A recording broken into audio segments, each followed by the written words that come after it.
Late in the summer of 2004, a team of archaeologists in Northern Ontario discovered canisters of film containing the most important footage in Canadian TV history. The long-lost episodes of Jimmy MacDonald's Canada. For a brief period in the mid-60s, Jimmy MacDonald was the most popular TV star in the country. 10 million Canadians would tune in each week. Then, disaster. After a major on-air meltdown, MacDonald succumbed to paranoia and mass delusion. He renounced television, the medium that had given him so much, so quickly. He decided to move to the Northwest Territories. Flying north, he took every episode of the show with him. Unfortunately, he wasn't trained as a pilot. The plane crashed and MacDonald was presumed dead.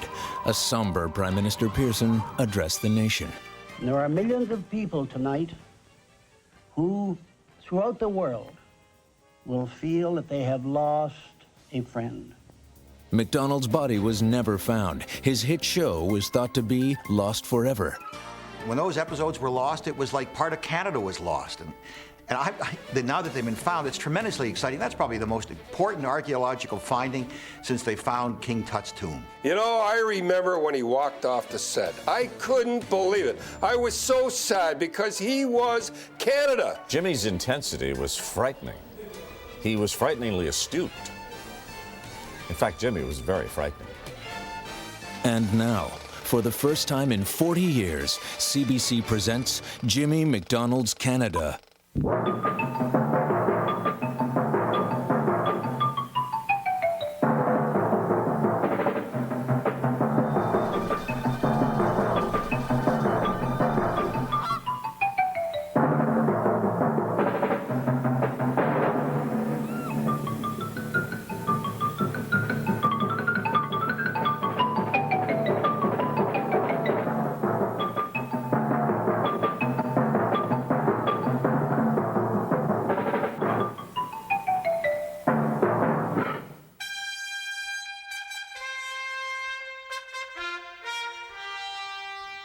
Good evening, Canada.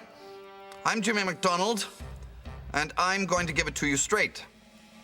Birds do it, bees do it, and apparently Canadians do it. It's called sexual relations, or sex.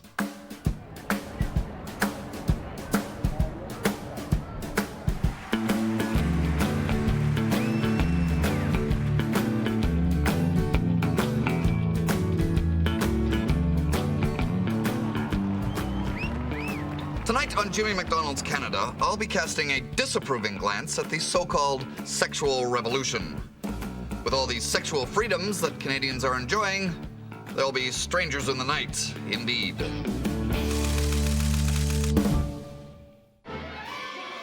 In Canada today, modesty and Presbyterian restraint are harder to find than a decent cut of prime rib at your local AMP. Why? I point the finger at this little culprit. It's a new invention called the pill, and it takes male-female relations out of the realm of matrimonial obligation and into the category of transitory whim. Gone are the diaper-clad consequences of sexual intimacy. We ask Canadians what they think of this chemical contraceptive. Would you use them? I am using them. Well, I think it's much easier than anything to use. It's, there's nothing to it, really. You just take the pill. Well, as I said, I really don't need them. I'm a good Presbyterian. Do you think the pill may tend to make women promiscuous? No, not any more than they are. I think sex is a part of life, and you have to have it. Do you ever forget? I forgot once. And did you get pregnant? Well, I think I am now. Congratulations. Well, these days people will talk about anything, won't they? Give me the old days when guilt and shame guided our every word, our every action. And you'd think our Catholic friends up in La Belle Provence would agree, wouldn't you? But no. Sin City, Montreal, is to be the first Canadian metropolis to have a nightclub where you can be served drinks by a bunny.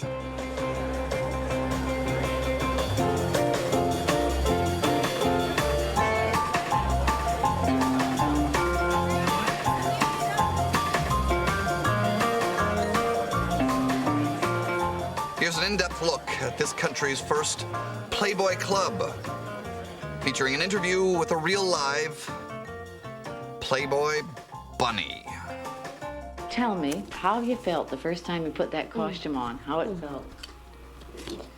Oh my God, well, it was an experience, but yet I can't really look down upon it because it's like putting on a girdle. I mean, you know, the first time you ever wear a girdle that's maybe a size smaller than you are, it's not exactly comfortable, but you get used to it just like anything else. And I put that costume on, and it was amazing, you know, how it looks. It really is. It's an ingenious thing. They have done about everything they could possibly do to show off your good and bad points, but mostly good. Each bunny is rated, which is actually just in the files. It's not really a known thing, and the bunnies supposedly really don't know what their number is, but they are rated like 1, 2, 3, and 4. And 1 and 2s are considered the best bunnies, the most personable. Actually, the whole thing is on beauty and personality. It doesn't go into anything else. As I don't think, I'm not for sure, but I don't think it goes into that much about service and things like this. Mainly just your looks, strictly a physical thing. Caligula, better known as Hugh Hefner, and his Playboy empire even demand that the bunny's few moments of repose are regimented in an erotic manner. Here's the story. Right now, the bunny perch is just simply sitting on the edge of a chair where no one is seated at that table, where you can be decorative to the room, but also you can relax for a bit. That's when your station is all taken care of, all your customers are happy and well served. So all you do is just sit here. I might just show you. All you do is just sit. In other words, again, graceful, one leg in front of the other with your tray. But you're relaxing on the back of the chair. All right? Good? So you can sit more. You can sit more. Yeah, you can sit more back. Right. If you want to let one leg come up, let your inside, let the right leg. No, not. Just however comfortable. How do you normally sit if you were sitting in the back of a chair? I'll show you. No, that's when you're sitting in the chair. No, that's not fair. I'm speechless, and that's a first. Let's take a break, shall we? Coming up, the unstoppable hormones of today's teens. What? But first, enjoy this advertisement from Canada's favorite brand, Provincial Cigarettes. Remember, if you're Canadian, you've got to be provincial.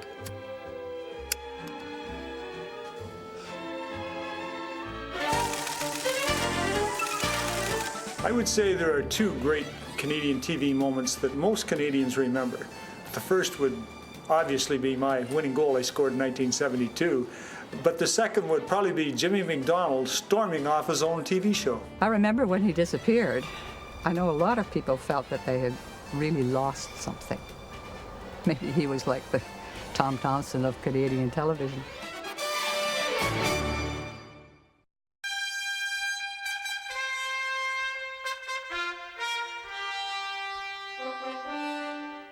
Hello, folks.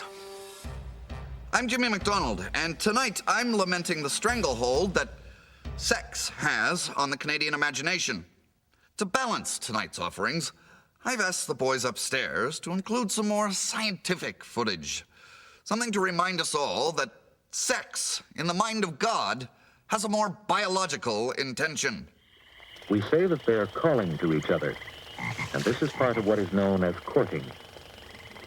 The male frog climbs onto the back of the female frog and clasps her around the middle with his front legs. He uses his huge, soft toes as he gently squeezes her. When he has a firm clasp, he squeezes the eggs out with his soft toes, and at the same time spreads his sperm over the eggs. Well, all we could find were frogs in flagrante delicto. That footage was intentionally disturbing. I apologize, folks. That was meant to illustrate that sexual intimacy is a biological imperative, a means to a concrete end. Pleasure, if there is any, should be unexpected. A sort of lateral consequence, if you will. Anyway, sex education is now part of the high school curriculum. The agony aunt of America, Ann Landers, has even written a book called Ann Landers Talks to Teenagers About Sex. She's in our studio talking to several overexcited Canadian teenagers. We corralled simply by using the words necking and free hot chocolate in the same sentence. What is your views on the subject regarding teenagers? Making out. Necking, petting. What is your views on the subject? Well, I would not stand up here and tell you kids that I don't think teenagers should neck, because this is just ridiculous. Teenagers are going to neck, and they have always necked, and I hope they will continue to neck. This is the way they express their affection for each other, and I think the parents are probably ready to scalp me if you're looking at this screen. Say, is that woman out of her head? How can you say that? I'm being realistic, because if you're going to give advice that is useful, you have to live in the world as it is and accept things as they are. The juices are flowing, the kids are plenty interested, they are going to neck, and fine and dandy. But I say there should be definite ground rules established for necking. For ground rules? Ground rules, yes. How to do it? I say this: stay out of cars. If you want to neck, go home. And I'm saying this to the parents who are watching this: go home and neck. And I'm saying to you parents, don't drive the kids out of the house. Let them stay home, because at least you know where they are. No complete darkness. I would say never be in a house alone. There must always be parents there. Someone should be in that house, never alone. Always some light on someplace. And I say both feet on the floor and all hands on deck. Seems to me Miss Landers is of the opinion that teenagers are going to vent their hormones with or without parental consent. So go ahead. Let them slobber all over each other. What a world. And what of more mature humans? The ones who know that you have to be married before you start all this silliness. While even the sacred vows of matrimony are followed hard upon by a lurid new tradition. The honeymoon trip is more popular than ever, and Niagara Falls, Canada is lifting the skirts of its scenery to cash in on the trend. Here's a documentary report about a couple from Buffalo, New York, who felt they had to come to our country for their salacious honeymoon hijinks. Here we see the tawdry motels that are the stock and trade of Niagara Falls. Flashy, cheap, and sordid. In a word, depraved. The eyes tell the story. They're barely keeping their clothes on.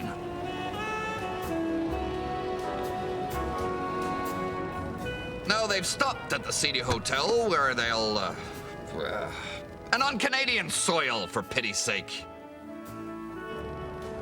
Stop the film this moment!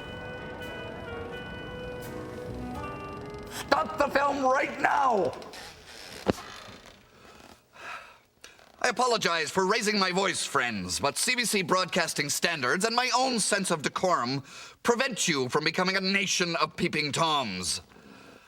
I have never seen the inside of a motel room, and I don't plan on starting today. It's time for our weekly visit from Marg Margison, here to offer a woman's advice. Each week, Marg Margison joins us to offer a woman's advice. Marg, you're a lovely woman, a woman of modesty and propriety. Tell us, what can we do to stop this sex mania from running rampant in society? Well, Jimmy, it's important to remember that Canadians have been engaging in intimate relations since well before Confederation. We live in a harsh climate, and body heat was a valuable resource in the era preceding electricity. But now, with the advent of block heaters, those intimate moments really aren't necessary.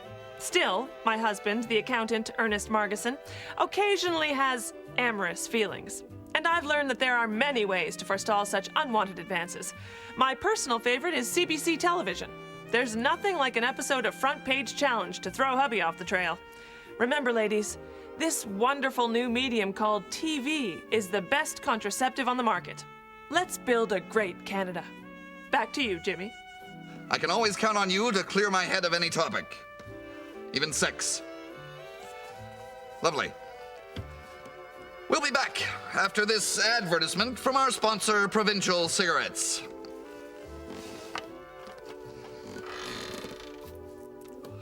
What smooth flavor. What great taste. Remember, if you're Canadian, you're provincial.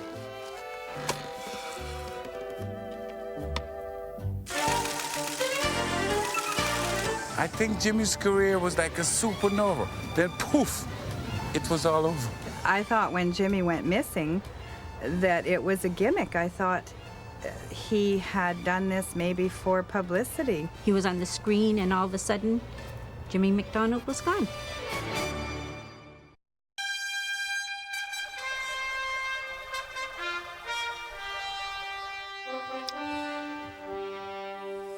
Welcome back, folks. I'm Jimmy MacDonald, and tonight I'm calling the sexual revolution exactly that, revolting. Have you been to the beach lately? The cold waters of our many lakes make short work of any lecherous inklings, stopping the hormonal juices dead in their tracks. But what of warmer climes? What of those who lurk in the hot, hot sand? Flesh and flirtation, exhibitionism, seaside behavior that verges on the orgiastic.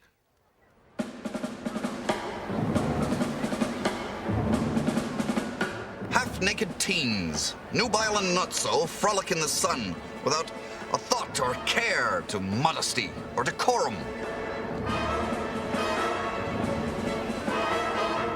Here we see the mating rituals of today's teen. Subtlety is too nimble a concept for these numbskulls.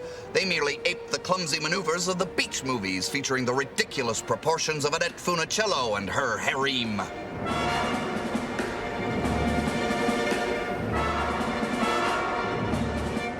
Take a picture of yourselves, young vixens.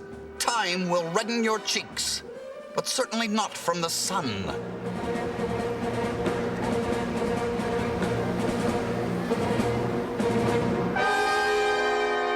Well, those were the half-naked people. The people with bathing suits so small, you may well ask, why bother wearing them at all? If so, you're probably a member of the Shawinigan Lake nudist colony on Vancouver Island. The Jimmy MacDonald Show is about to give platform to a group of people who are so morally bankrupt that they have formed a society in which clothing is optional. Clothing! Mr. Hannum, you're a veteran nudist. What are the benefits of going around without any clothes on? It's great on health. Why are you a nudist? Well, because I believe in this life, very wholesome. There's no mysteries to it. Everybody knows everybody else. Are there many practicing nudists in British Columbia? To my knowledge, there are less than 500. Most people think that ladies are always interested in being dressed up. Aren't lady nudists interested in fashions at all? Oh, yes, lady nudists love clothes, but they like them in the proper place. What's the proper place, then? Outside of a nudist park. Well, there you have it. Nudity. Naked people talking on the nation's broadcaster, and bunnies. Bunnies in bunny outfits, pushing up this and framing that. Why not fornication? Yes, that's right, I said fornication. Why not just show that too? And I don't mean frogs. Why not? Anything goes, right? Times are a-changin', Jimmy. Well, they certainly are. I quit. Our forefathers worked hard. They knew the value of $1. They didn't sit around eating out of tinfoil trays, staring at a stupid box full of temptresses and whores and charlatans. Yes, charlatans. Jimmy MacDonald's Canada. This isn't my Canada. This isn't Jimmy MacDonald's Canada. My Canada is cold and hard and virginal with no television. Get that thing out of my face! I'm Jimmy MacDonald, and I'm giving it to you straight. Good night, Canada. hug your children. I said, get that thing out of my face.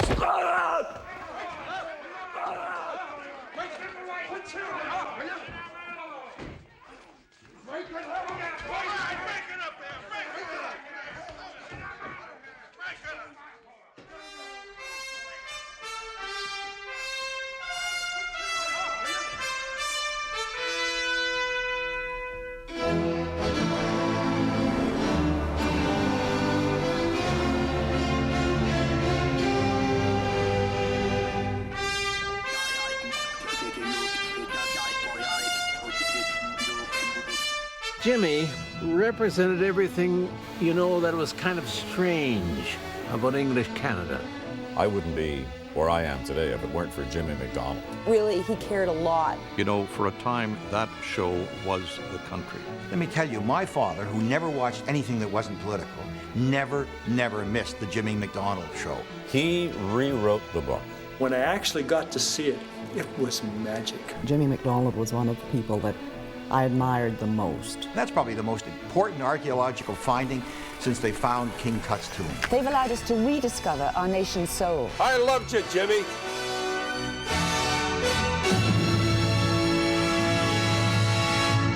I'm Jimmy MacDonald, and I'm going to give it to you straight.